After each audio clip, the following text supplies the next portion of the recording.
महाराष्ट्रातील स्पर्धा परीक्षा देणाऱ्या सर्व विद्यार्थ्यांची उत्सुकता आता संपलेली आहे, कारण जीनियस मॅथ अँड ट्रिक हे पुस्तक पब्लिश झालं असून महाराष्ट्रामध्ये कोणत्याही गावामध्ये कोणत्याही शहरामध्ये हे पुस्तक आपणास घरपोच मिळू शकतं। तसेच आपण आपल्या जवळच्या दुकानदाराला सुद्धा हे पुस्तक मागणी करायला लावा आणि गणित अतिशय सोप्या पद्धतीने बेसिक टू MPSC सहज शिका। विद्यार्थी मित्रांनो, या व्हिडिओमध्ये पाहूया आपण महा-TET गेस पेपर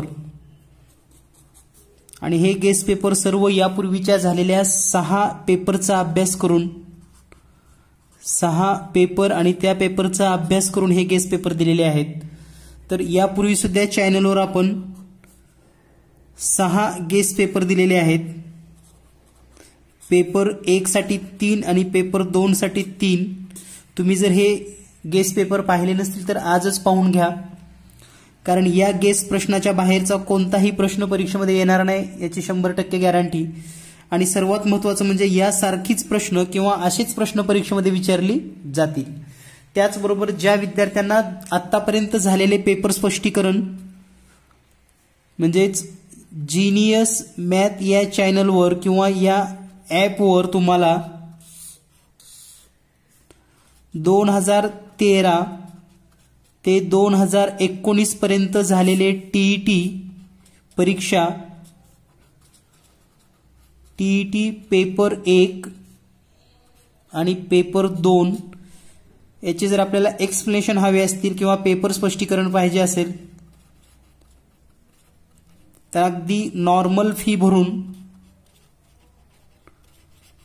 सर्व पेपर स्पष्टीकरण आपण पाहू शकतात। यासाठी संपर्क करा।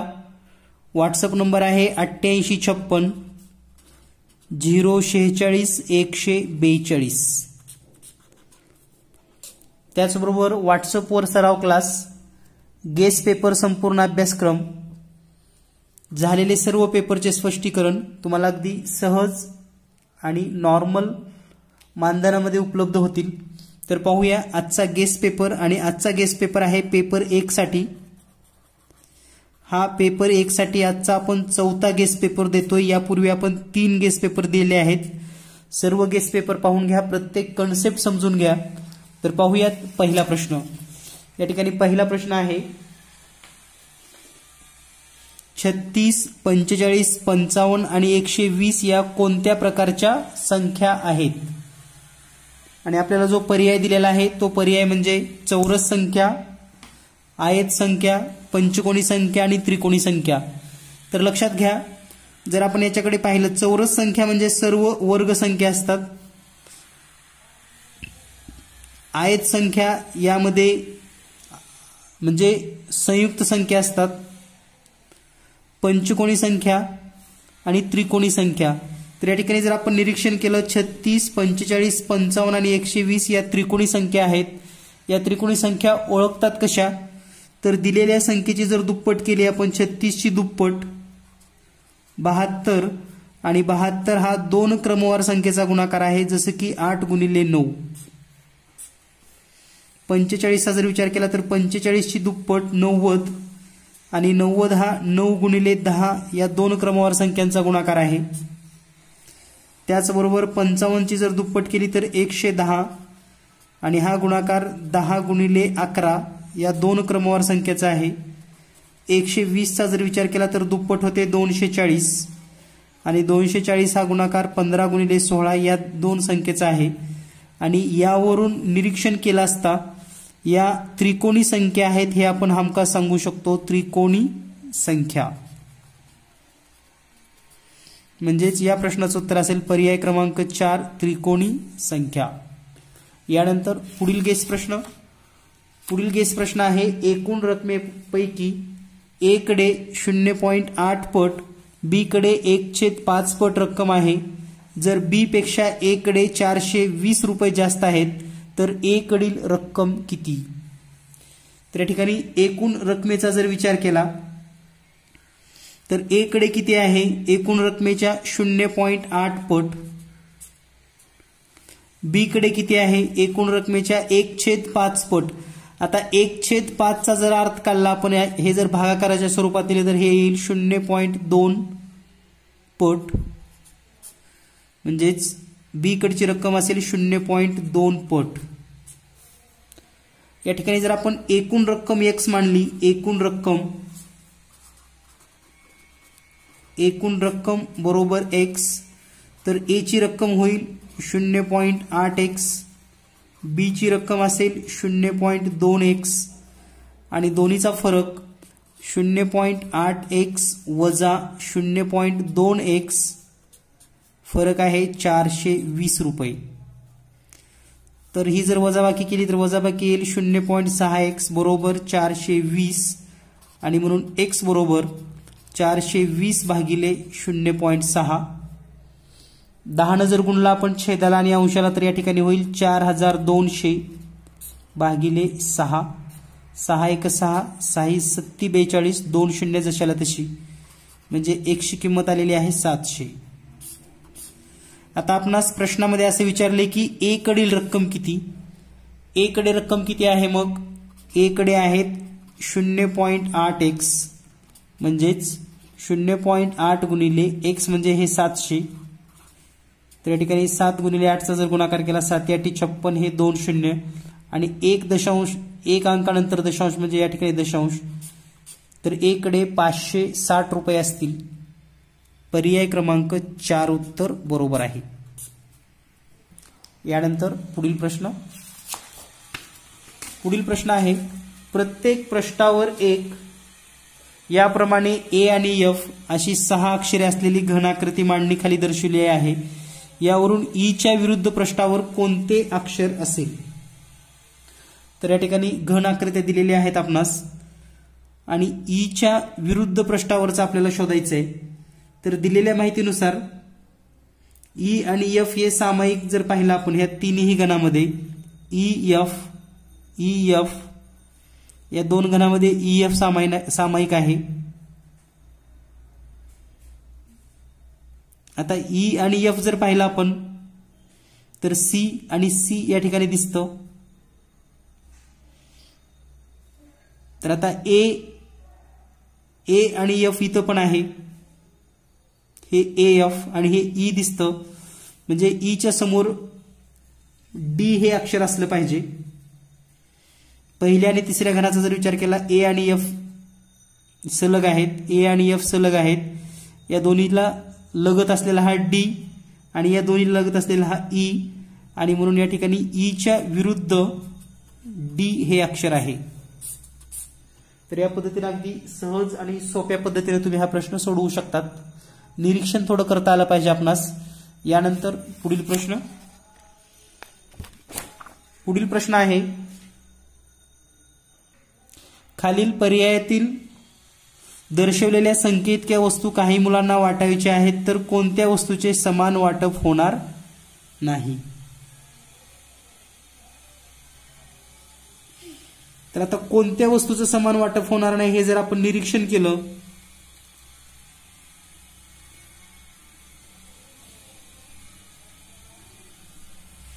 तर या सर्व संख्यांना भाग जाणारी एखादी संख्या आपल्याला शोधावी लागते.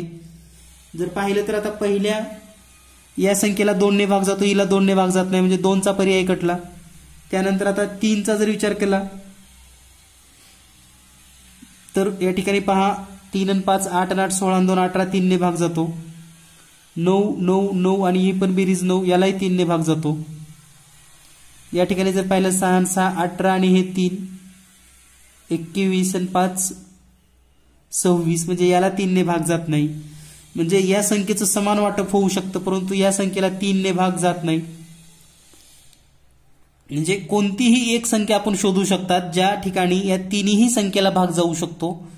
त्याचबरोबर 9 चा जर विचार केला, आता 3 ने भाग जातो म्हणजे 9 ने जर विचार केला तर याची बेरीज 18 येते, या ठिकाणची बेरीज 36 येते आणि इथं पण 18 येते. म्हणजे या पहिल्या 3 पर्यायाला 3 ने किंवा 9 ने भाग जातो, म्हणजे हे समान वाटप करू शकतात परंतु याला भाग जात नाही, म्हणून याचं उत्तर आहे पर्याय क्रमांक 4. यानंतर पुढील प्रश्न आहे योग्य नित्य समानता असणारा पर्याय निवडा. तर या ठिकाणी योग्य नित्य समानता जर विचार केला तर आपणास प्रत्येक ठिकाणी या ठिकाणी हे मायनस चिन्ह आहे. तर कोणता पर्याय बरोबर आहे? तर आपल्याला विस्तार करता आला पाहिजे आणि विस्तार केल्यानंतर आपण या ठिकाणी योग्य पर्याय लिहू शकतो. या ठिकाणी जर विचार केला 1/4x वजा 4x कंसाचा वर्ग, तर पहा 1/4x वजा 4x कंसाचा वर्ग लिहिला तर पहिल्या पदाचा वर्ग म्हणजे 1/16x वर्ग वजा 2 गुणिले पहिलं पद गुणिले दुसरं म्हणजे 2 गुणिले पहिलं पद आहे 1/4x गुणिले दुसरं पद 4x अधिक दुसऱ्या पदाचा वर्ग म्हणजे 16x वर्ग. त्यानंतर हे 4x आणि 4x कट होईल आणि या ठिकाणी राहील 1/16x वर्ग अधिक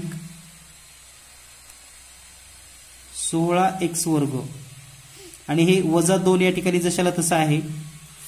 तर हा या ठिकाणी दिसतो आपल्याला 16x वर्ग अधिक हे शेवटचं आपण सुरुवातीला लिहिले आणि हे वजा 2 म्हणजे पहिल्या पर्यायामध्येच याचा योग्य विस्तार आहे. म्हणजे तुम्हाला प्रत्येक पर्याय असा चेक करावा लागणार आहे.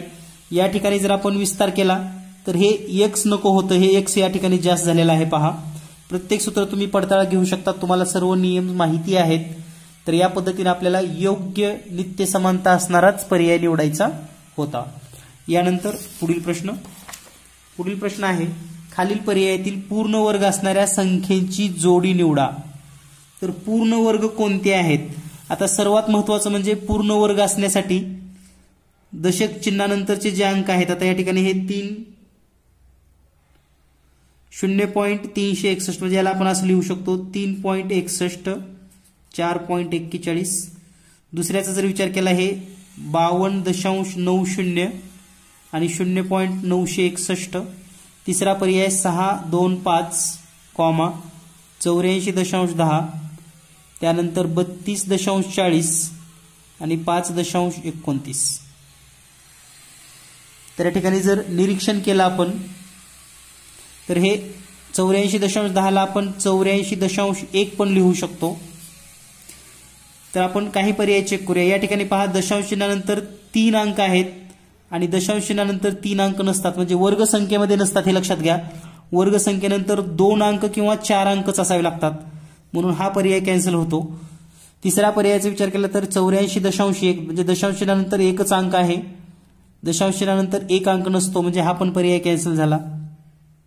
या ठिकाणी आता 32.4 दिले तर त्याला आपण असं लिहू शकतो 32.4 आणि दशांश चिन्हानंतर हा एकच अंक दिसतो म्हणजे हा पण पर्याय कॅन्सल झाला.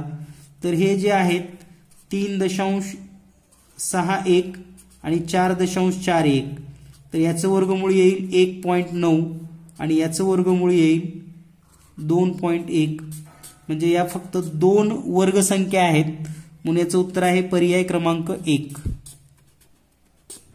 म्हणजे हे सर्व निरीक्षणाने आपण सोडवू शकता, निरीक्षणाने सहज सोप्या पद्धतीने सोडवता येईल. यानंतर पुढचा प्रश्न आहे 9 आंब्याची किंमत 495 रुपये आहे तर 5.34 डझन आंब्याची किंमत किती? तर पहा 9 आंब्याची किंमत 9 आंबे 495 तर एका आंब्याची जर किंमत काढली तर 495 भागिले 9 करूयात आणि हा भागाकार येईल 55 रुपये. आता सर्वात महत्वाचं म्हणजे 5.34 डझन म्हणजे किती, कारण हे कन्व्हर्जन आपल्याला जमलं पाहिजे.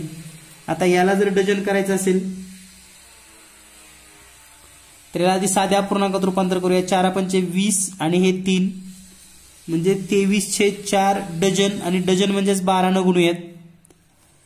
तर या ठिकाणी 4×1 4 4×3 12 आणि 23×3 69 आंबे होतील. दुसरी एक पद्धत म्हणजे 5 डझन म्हणजे 60 आंबे अधिक 3/4 म्हणजे पाऊण डझन म्हणजे 9 टोटल 69 आंबे. कोणत्याही पद्धतीने तुम्हाला आंब्यांची संख्या लक्षात आली पाहिजे.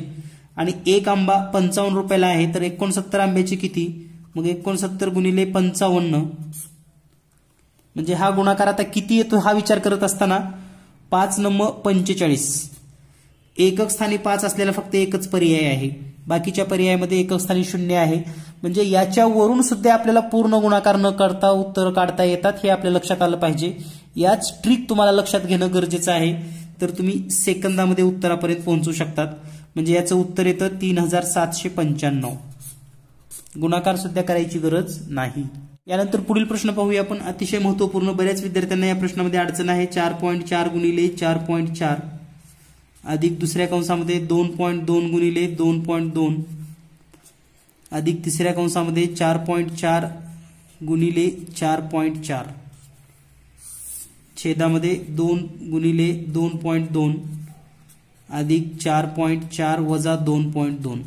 तर याला एक वेगळ्या पद्धतीने जर मांडलं तर तुम्ही असं मांडू शकता. पहा, 4.4 गुणिले 4.4 म्हणजे 4.4 चा वर्ग अधिक, आता हे 4.4 आणि 4.4 गुणाकारामध्ये लिहिले तर याला तुम्ही असं लिहू शकता 2 गुणिले 4.4 बद्दल 2.2 आणि हे 4.4 जशाला तसं अधिक 2.2 गुणिले 2.2 म्हणजे 2.2 कंसाचा वर्ग छेदामध्ये, आता हे 2 गुणिले 2.2 म्हणजे हे होईल 4.4 अधिक यांची वजाबाकी केली तर हे होईल 2.2. आता पुन्हा जर थोडं निरीक्षण केलं आपण तर हा विस्तार आहे a अधिक b कंसाचा वर्ग म्हणजेच 4.4 अधिक 2.2 कंसाचा वर्ग छेदामध्ये 4.4 अधिक 2.2 एक कंस. आता या ठिकाणी पहा, वरचा 4.4 अधिक 2.2 वर्ग आहे म्हणजे हे 2 वेळेस गुणाकारामध्ये असणार आहे, म्हणजे हा वर्ग कॅन्सल होईल आणि खालचं पूर्ण पद गट होईल आणि शिल्लक राहील 4.4 अधिक 2.2 आणि याचं उत्तर येईल मग 6.6. पर्याय क्रमांक 4. या प्रश्नाचं उत्तर असेल पर्याय क्रमांक 4. यानंतर पुढील प्रश्न आहे, 2012 साली प्रजासत्ताक दिन गुरुवारी साजरा झाला तर त्याच वर्षी बालदिन कोणत्या वारी असेल? तर या ठिकाणी 2012 साली प्रजासत्ताक दिन गुरुवारी आहे. तर आपण जर पाहिलं, पहा, प्रजासत्ताक दिन म्हणजे 26 जानेवारी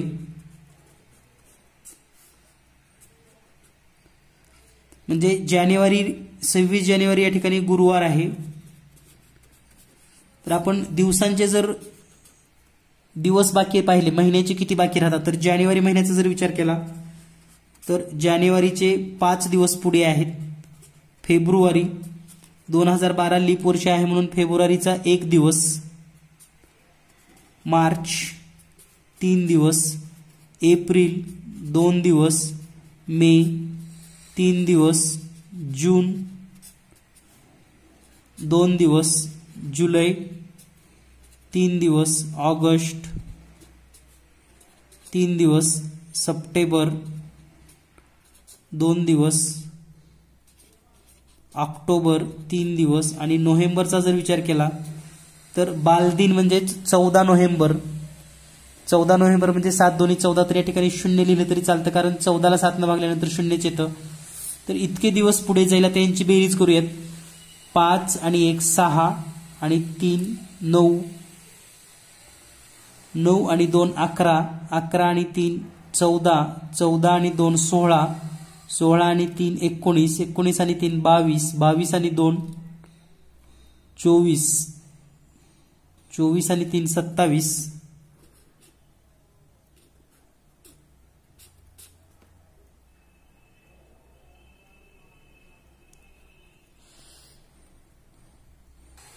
तर या ठिकाणी 27 दिवस तो वार पुढे गेला असेल आणि 27ला जर आपण 7 न भाग दिला, 7 1 7, 7 3 21 आणि बाकी येईल 6, बाकी असेल 6 या भागाकारामध्ये. बाकी 6 म्हणजेच गुरुवार नंतर 6वा दिवस. तर गुरुवार नंतर 7वा दिवस असता तर गुरुवारच राहिला असता. 6वा दिवस म्हणजे बुधवार आणि म्हणून 14 नोव्हेंबर 2012 ला बुधवार असेल. तर या ठिकाणी थोडं कॅल्क्युलेशन कमी जास्त वाटतात परंतु ही पद्धत न चुकणारी आहे कायमस्वरूपी. आता हे 3 आणि 2 का घेतले तर मार्च महिन्यामध्ये 31 दिवस असतात आणि 31ला 7 न भागल्यानंतर बाकी 3 येते. एप्रिलमध्ये 30 दिवस असतात, 30ला 7 न भागल्यानंतर बाकी 2 येते म्हणून हे 3 2 तुमच्या लक्षात यावं.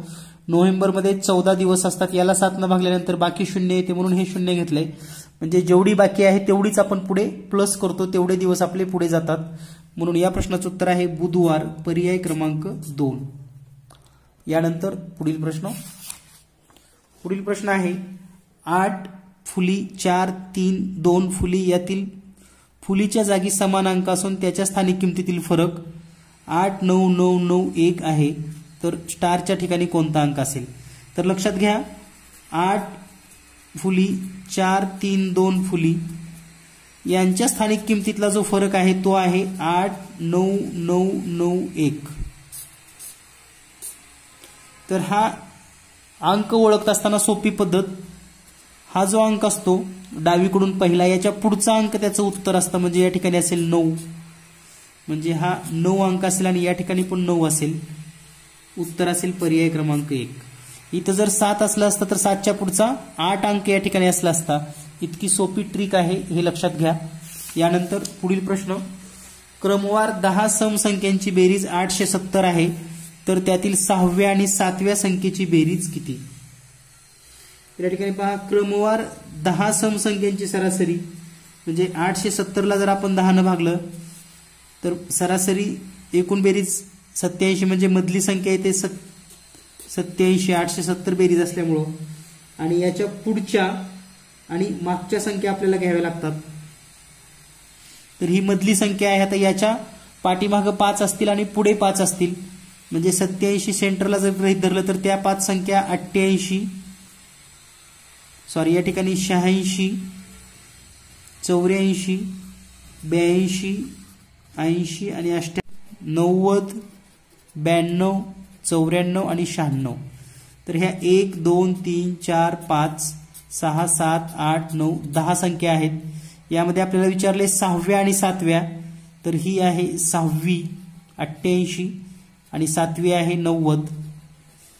या दोन्हीची जर बेरीज केली तर 90 अधिक 88, 8 आणि 0 8, 9 आणि 8 17, म्हणजे उत्तर येईल 178, पर्याय क्रमांक 1. तर या प्रश्नाचं उत्तर आहे पर्याय क्रमांक 1. यानंतर पुढील प्रश्न, समान तुकडे करण्यासाठी 112 मापाच्या दोरीचे 2 टोके जुळवली, त्यानंतर त्या दुपदरी दोरीला 3 ठिकाणी कापले, तर प्रत्येक तुकड्याची लांबी किती असेल?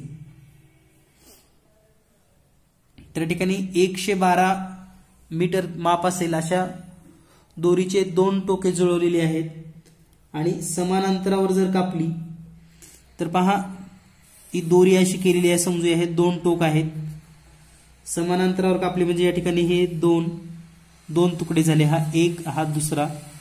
पुन्हा एकदा कापली म्हणजे हे एक आणि हा एक, आणि पुन्हा एकदा कापली तर हा एक आणि हा एक आणि हा एक, म्हणजे एकूण 6 आणि 1 7 तुकडे झालेले आहेत समान. 7 तुकडे म्हणजे 112ला जर आपण 7 न भागलं तर उत्तर येतं 16 मीटर. या ठिकाणी हे 112 मीटर आहे असं गृहीत धरा. 16 मीटर उत्तर येतं आणि 16 मीटरचं जर आपण सेंटीमीटरमध्ये रूपांतर केलं तर ते येतं 1600 सेमी. पर्याय क्रमांक 4. यानंतर पुढील प्रश्न आहे अजय व विजय यांच्या वयाची बेरीज 19 वर्षे आहे. त्यांच्या वयातील फरक 3 वर्ष असल्यास विजयचे वय किती, किंवा म्हणजे अजय मोठा आहे असं आपल्याला गृहीत धरायचं आहे. त्या ठिकाणी अजय मोठा आहे जर गृहीत धरला आपण, त्यांची बेरीज आहे. समजा अजयचं वय आपण x म्हणूयात आणि विजय त्याच्यापेक्षा लहान आहे, म्हणून विजयचं वय आपण x वजा 3 घेऊयात, कारण त्यांचा फरक दिलाय आपल्याला त्यांच्या वयातील 3. दोन्हीची बेरीज 19 आहे, म्हणून या ठिकाणी x अधिक x वजा 3 बरोबर 19. x आणि x म्हणजे हे 2x वजा 3 बरोबर 19. आता हे वजा 3 या बाजूला गेल्यानंतर अधिक होईल, म्हणजे 2x बरोबर 19 अधिक 3 आणि 2x बरोबर 22, आणि म्हणून x ची किंमत येते 11. या ठिकाणी अजयचं वय असेल 11 आणि विजयचं वय असेल 11 वजा 3 म्हणजेच 8. तर हे अगदी आपल्याला जर मेथड चांगल्या पद्धतीने माहिती असेल, लवकरात लवकर मार्ग शोधता आला पाहिजे, उत्तरापर्यंत पोहोचता आलं पाहिजे. तर या प्रश्नाचं उत्तर आहे अजयचं वय आहे 11, विजयचं वय आहे 8. आपल्याला या ठिकाणी विचारलेलं आहे विजयचे वय किती, तर विजयचे वय आहे 8, पर्याय क्रमांक 3. यानंतर पुढील प्रश्न, सोबतच्या आकृतीतील त्रिकोणांची संख्या किती आहे. तर या ठिकाणी एक सोपी पद्धत अशी आहे पहा, याला जर आपण नंबर दिला 1 2 3 4 आणि यालाही नंबर दिले 1 2 3 4, तर लक्षात घ्या या 4च्या दुप्पट या ठिकाणी त्रिकोण येतात.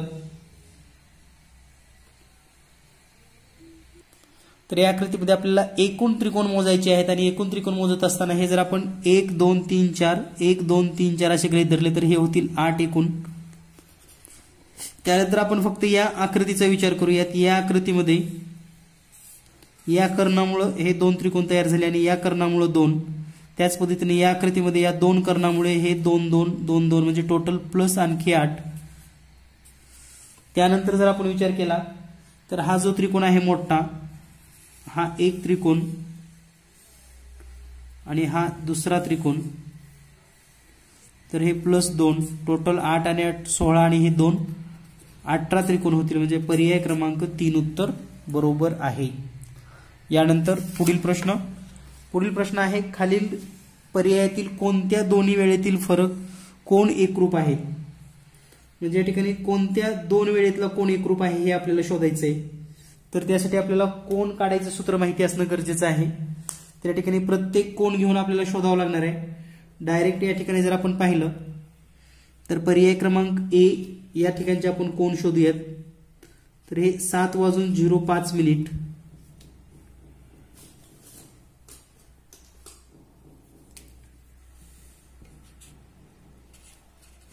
या ठिकाणी कोण शोधत असताना सूत्र आहे पहा 30h वजा 11/2m. म्हणजे या ठिकाणी हे 30 गुणिले 7 वजा 11/2 गुणिले m म्हणजे हे 5. तर हे उत्तर येईल 30 गुणिले 7 म्हणजे 210 वजा 27.5 बरोबर 182.5 अंश. पहिल्या वेळेतला कोण. दुसऱ्या वेळेचा जर विचार केला आपण त्या ठिकाणी पहा 4h म्हणजे 4 गुणिले 30 गुणिले 4 करूया, 4 वाजलेत म्हणून, वजा 11/2 गुणिले m म्हणजे 55. त्या ठिकाणी हा गुणाकार केला तर तो येईल 120 वजा हे सर्व कॅल्क्युलेशन 302.5 आणि हे येईल मग वजा 182.5 अंश. याला आपण प्लस पण लिहू शकतो म्हणजे 182.5 अंश प्लस. तर या पद्धतीने पर्याय क्रमांक 1 मधील दोन्ही कोणामध्ये म्हणजे दोन्ही वेळेतील कोण समान आहेत. जर हा पर्याय बरोबर नसेल तर तुम्हाला मग दुसरे 2 पर्याय घेऊन चेक करावं लागेल, पुढचे 2 पर्याय घेऊन चेक करावं लागेल. परंतु मेथड लक्षात ठेवा, या पद्धतीने तुम्ही लवकर उत्तरापर्यंत पोहोचू शकतात. यानंतर पुढचा प्रश्न आहे, एका वर्तुळाकृती बागेला 4 पदरी कुंपण घालण्यासाठी 880 मीटर काटेरी तार लागली. त्या बागेच्या कडेने समान अंतरावर 4 विजेचे खांब असतील तर प्रत्येक 2 लगतच्या खांबातील अंतर किती मीटर असेल. त्या ठिकाणी बागेचा जर परीघ काढला आपण, बागेचा परीघ, त्या ठिकाणी हे कुंपण घालण्यासाठी 880 मीटर तार लागलेली आहे आणि हे 4 पदरी कुंपण आहे. म्हणजे एक काढण्यासाठी 880/4 बरोबर 220 मीटर हा परीघ आहे. यावरून आपण त्रिज्या काढू शकतो 2πr बरोबर 220 हे बे 0. आता पाय आर म्हणजे 22/7 गुणिले r बरोबर 110. म्हणजेच r बरोबर 110 गुणिले 7 छेदामध्ये 22, 22 1 22, 22 पंच 10 म्हणजे r बरोबर 5 गुणिले 7 म्हणजे 35 मीटर. त्रिज्या किती असेल 35 मीटर. आता त्रिज्या 35 मीटर असेल तर व्यास नक्कीच 70 मीटर असणार आहे.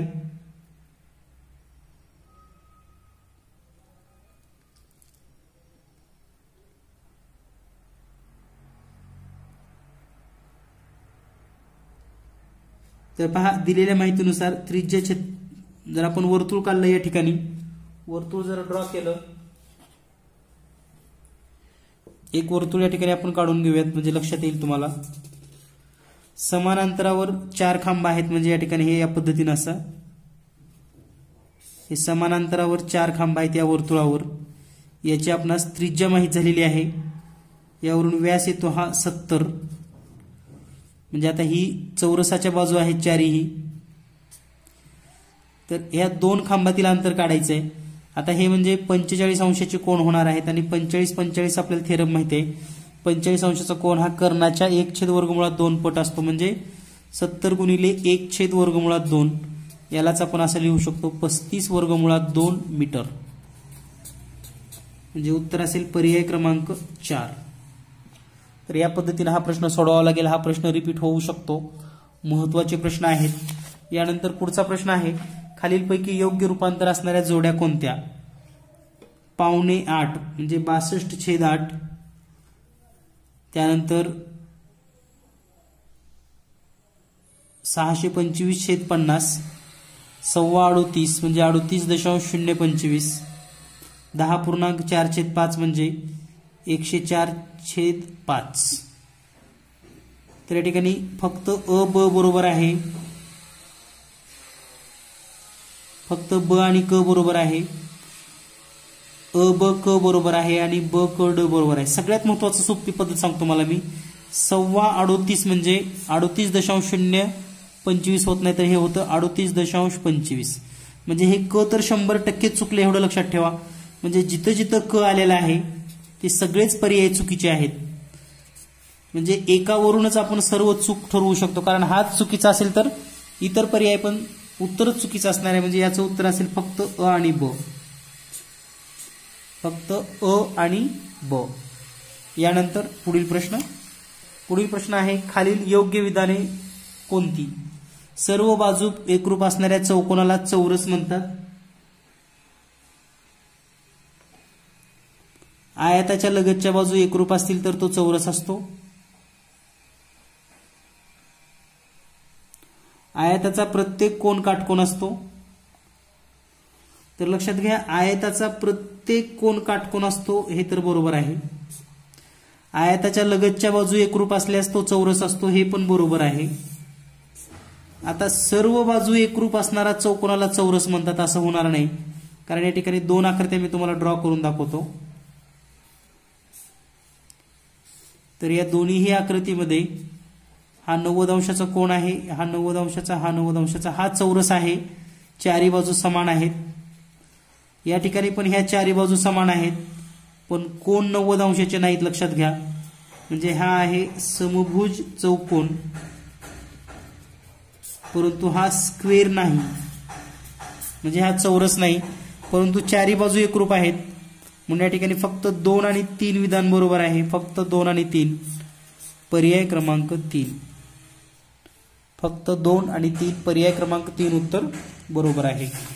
यानंतर पुढचा प्रश्न, x वर्ग वजा 5x वजा 24 छेदामध्ये x अधिक 3 बरोबर 0 असेल तर x ची किंमत शोधा.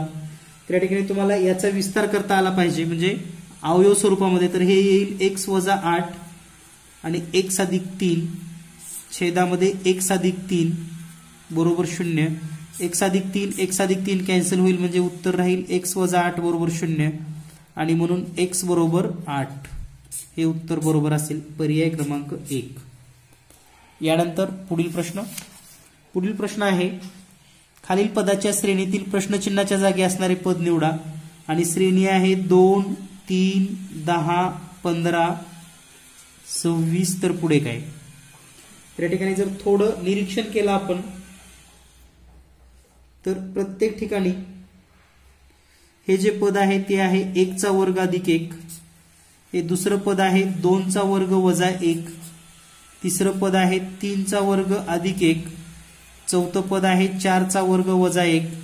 पाचवं पद आहे 5 चा वर्ग अधिक 1 आणि यानंतर असणार आहे आता 6 चा वर्ग वजा 1 म्हणजे 36 वजा 1 बरोबर 35. तर या प्रश्नाचं उत्तर आहे पर्याय क्रमांक 2. यानंतर पुढील प्रश्न आहे 4/14 व 6/10 या दोन संख्येच्या दरम्यानची सर्वात मोठी संख्या खालील पर्यायातून कोणती असेल?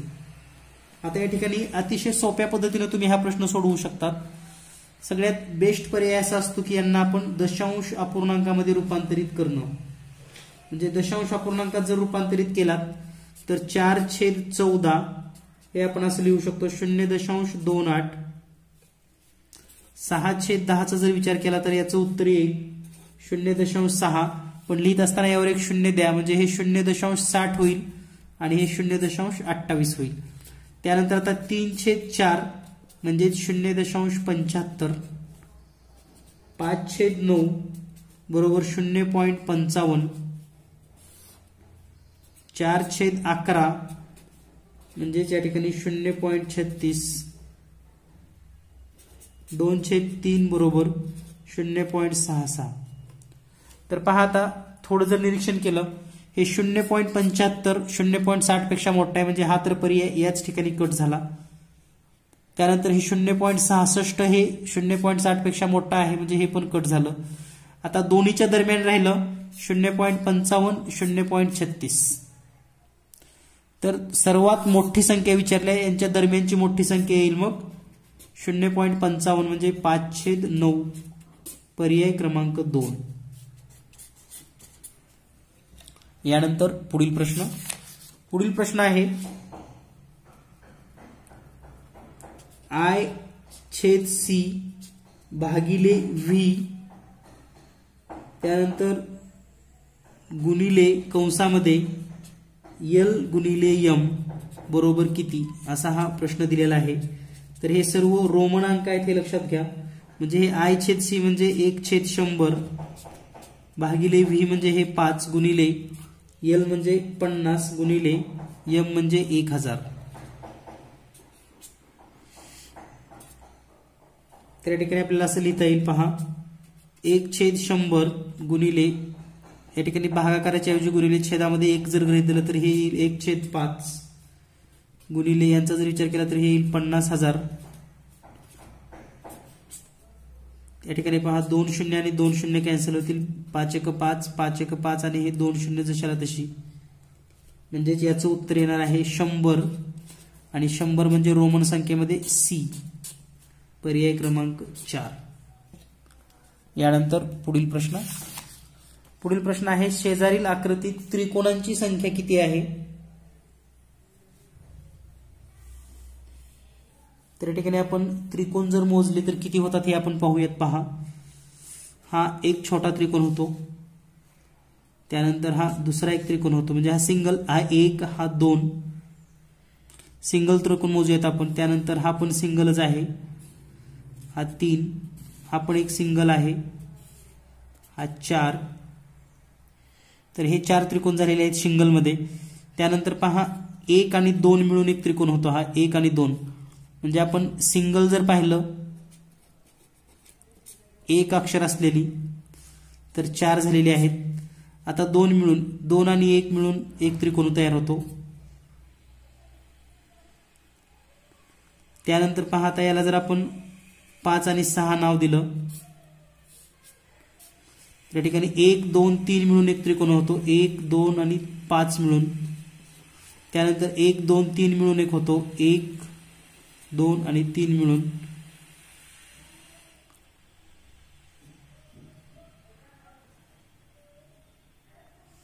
तर हे 4 5 6 आणि 7 तर या ठिकाणी एकूण 7 त्रिकोण होतात. पर्याय क्रमांक 2 उत्तर बरोबर आहे. यानंतर पुढील प्रश्न शेजारील आकृतीत एकरूप कोणाच्या किती जोड्या आहेत? अतिशय महत्वाचा आणि सगळ्यांच्या जिव्हाळ्याचा प्रश्न आहे की या आकृतीमध्ये एकरूप कोणाच्या किती जोड्या आहेत. तर त्या नेमकं कशा लावायच्या हे आधी समजून घेऊयात. तर हा चौरस आहे हे लक्षात घ्या म्हणजे चौरस आहे असं समजून आपण हा प्रश्न सोडवणार आहोत. म्हणजे याचे कोण या ठिकाणी काटकोनामध्ये छेदतात. तर हे 90 अंशाचा जर जोड्याचा विचार केला आपण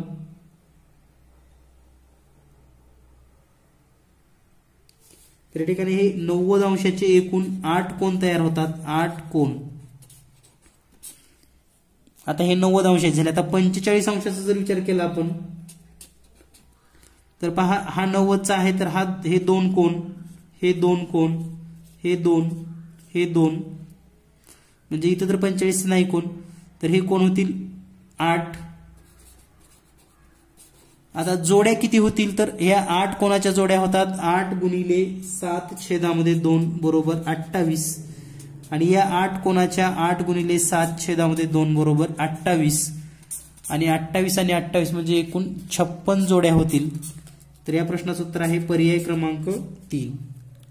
यानंतर पुढील प्रश्न, कारागीर बांबूच्या 3 शिड्या बनवत आहेत. 50 सेमी अंतरावर एक याप्रमाणे प्रत्येक शिडीला 12 पायऱ्या लावल्या तर त्या शिडी बनवण्यासाठी पायऱ्याशिवाय लागणाऱ्या बांबूंची एकूण लांबी किती मीटर असेल.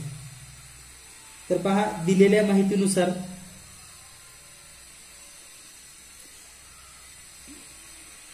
बारा पायऱ्या लावलेल्या आहेत. शिडी बनवण्यासाठी पायऱ्याशिवाय लागणाऱ्या बांबूंची लाकडाची संख्या किती मीटरमध्ये असेल. तर आपण जर असं विचार केला, हे 2 रेषा ओढल्या आणि शिडीच लावून आपण पाहिली इथं 12 पायऱ्या, तरी 1, 2, 3, 4, 5, 6, 7, 8, 9, 10, 11, 12. हे फक्त प्रॅक्टिकल तुम्हाला लक्षात यावं. म्हणजे या ठिकाणी जर आपण पाहिलं तर हे 50 सेमीचे किती भाग होतात पहा, 1, 2, 3, 4, 5, 6, 7, 8, 9, 10, 11. तर हे 11 भागामध्येच ह्या 12 पायऱ्या बसतात. आणि हा वरचा 12वा भाग आणि हा 13वा, कारण आपण शिडी बसवत असताना इकडून 50 सेमी सोडूनच शिडी बसवतो किंवा इकडून 50 सेमी सोडूनच शिडी बसवतो. म्हणजे टोटल 13 भाग झाले. आणि 13 गुणिले 50 सेमीचा जर विचार केला तर 13×5 = 65, म्हणजे हे 650 सेमी. हे एका बाजूचं लाकूड झालं, लक्षात घ्या. एका बाजूचं 650 आणि या बाजूचं पण 650, म्हणजे याला पुन्हा दोनानं गुणूयात. तर या ठिकाणी 0, 5, 2, 10, 0, 5, 12 आणि 13, 1300 सेमी म्हणजेच 13 मीटर. अशा आपणास 3 शिड्या बनवायच्यात. लक्षात घ्या, एका शिडीला 13 मीटर गुणिले 3 म्हणजेच 39 मीटर लाकूड लागेल पायऱ्याशिवाय. पायऱ्याशिवाय किती, 39 मीटर, म्हणजे पर्याय क्रमांक 4 उत्तर बरोबर आहे. यानंतर पुढील प्रश्न, 52 ते 115 संख्यामधील समसंख्या आणि विषम संख्या यांच्या बेरजेतील फरक किती आहे. पुन्हा लक्षात ठेवा, अतिशय सोपा आणि सहज असा हा प्रश्न आहे.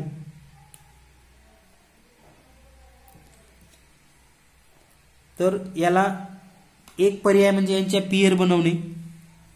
52 ते 115, तर 52 ते 115 याचा जर विचार केला आपण, यांच्यातील समसंख्या आणि विषम संख्या यांच्या बेरजेतील फरक किती, तर 52 आणि 53, पुन्हा त्यानंतर 54 आणि 55, असा जर विचार करत गेलो तर शेवटची जोडी येईल 114 आणि 115. तर एवढ्या पेअर होतात, 1, 2 अशा पद्धतीनं. आणि ह्या पेअरची जर संख्या मोजायची असेल तर 114 - 52 छेदामध्ये 2. तर या ठिकाणी 4 मधून 2 गेले, 2 राहिलं. आणि या ठिकाणी 14 मधून 5 गेले, सॉरी 114 आहे. 11 मधून 5 गेले, 6. तर याला 2 न भागायचं असतं आणि याला पुन्हा +1 करायचं आहे, लक्षात ठेवा. तर हे 31 + 1 म्हणजे टोटल पेअर होतील 32. आणि प्रत्येक ठिकाणी 1 न विषम संख्या प्लस आहे, +1 +1 आणि अशा 32 जोड्या म्हणजे +1 गुणिले 32 म्हणजे 32चा फरक असेल. पर्याय क्रमांक 1. यानंतर पुढील प्रश्न आहे, पुनर्रचित अभ्यासक्रम 2012 नुसार इयत्ता 4थीच्या गणित विषयाच्या पाठ्यक्रम रचनेतील 7 क्षेत्रात खालीलपैकी कोणत्या नव्या क्षेत्राचा स्वतंत्रपणे समावेश केला आहे. तर लक्षात घ्या, पुनर्रचित अभ्यासक्रमानुसार जे नवीन घटक ऍड केलेले आहेत, जर तुम्ही पाठ्यपुस्तक पाहिलं तर त्यामध्ये आकृतिबंध आणि मापन हे नवीन घटक आहेत. अपूर्णांक हा जुन्याच म्हणजे जुन्या अभ्यासक्रमापासून अपूर्णांक आहे. फक्त नवीन घटक आहे आकृतिबंध, त्यालाच आपण पॅटर्न असं म्हणतो इंग्लिशमध्ये, पॅटर्न. आणि दुसरं म्हणजे मापन, मेजरमेंट्स. तर 2 आणि 3 म्हणजे पर्याय क्रमांक. यानंतर पुढील प्रश्न आहे आलेखावर किंवा दिलेल्या माहितीनुसार खालील सारणीत एका शहरातील 3 शहरांच्या लोकसंख्येच्या वयानुसार हजारात दाखवलेली आहे. सारणीचे निरीक्षण करून विचारलेल्या प्रश्नाचे योग्य उत्तर द्या. तर शहर ए बी सी यामध्ये मुलांची संख्या, प्रौढ, वयस्कर आणि एकूण अशी माहिती आहे. तर आपण प्रश्नांच्या स्वरूपानुसार माहितीची गरज किती पडते आपल्याला हे आपण पाहूयात. तर या ठिकाणी पहिला प्रश्न, जर ए शहराच्या एकूण लोकसंख्येच्या किती टक्के त्या शहरातील प्रौढ लोकसंख्या आहेत. तर या ठिकाणी एकूण जर पाहिलं तर एकूण या ठिकाणी 600 आहेत.